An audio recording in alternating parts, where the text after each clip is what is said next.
Here's another one of our projects that we found. 95 Jeep Wrangler. Salvageable. Had to replace a fender. Another episode we showed you how to do that.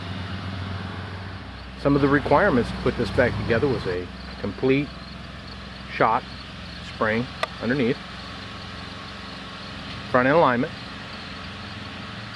obvious inventory shows, dent on the front, evaluations, bumper bent, noticeable hint in the hood, on the side, fender had been replaced.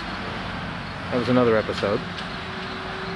So here we have a very inexpensive way to put a very stylish car on the road.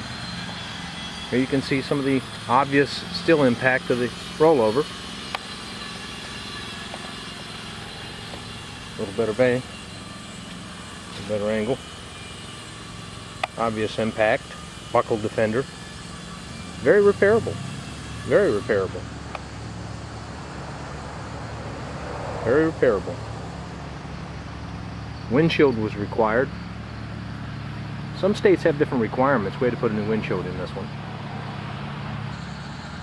One of the drawbacks to a project on this magnitude is you don't always get all the pieces and parts you need. In this particular case, I was able to find an aftermarket manufacturer that makes a piece to repair the damage that we see here.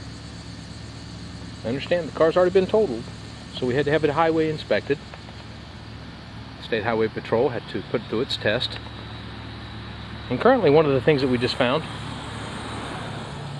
it's just getting dark. Been riding around all day. Driving along, turn your headlights on, nothing. Nothing. Complete darkness. Fortunately it's getting light enough. Here's the switch. $21 in a retail aftermarket. A lot of agony.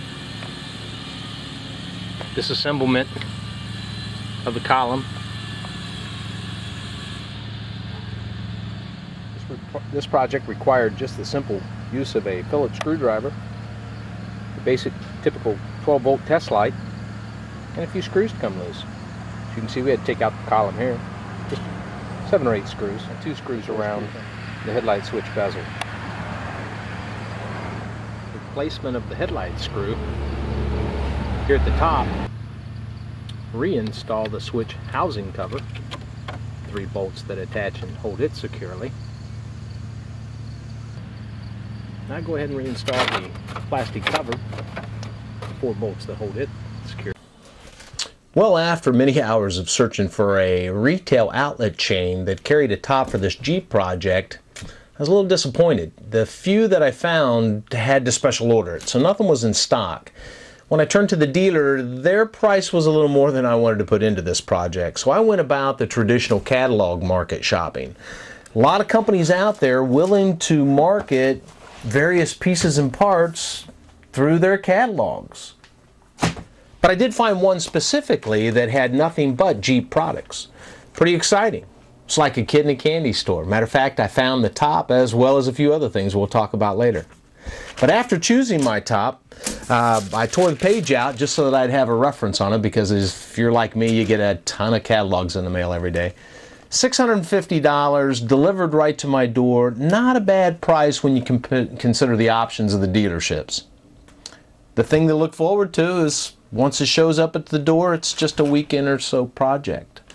Well, we'll find that out once it shows up. Till then, keep riding.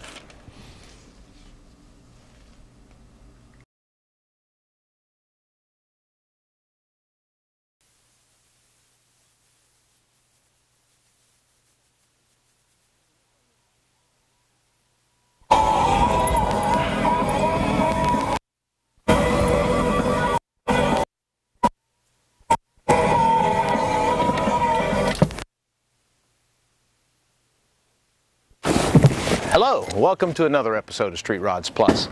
I can tell from the box on the porch today that it looks like our top showed up. Stick around with us. We'll see what it takes to put it on.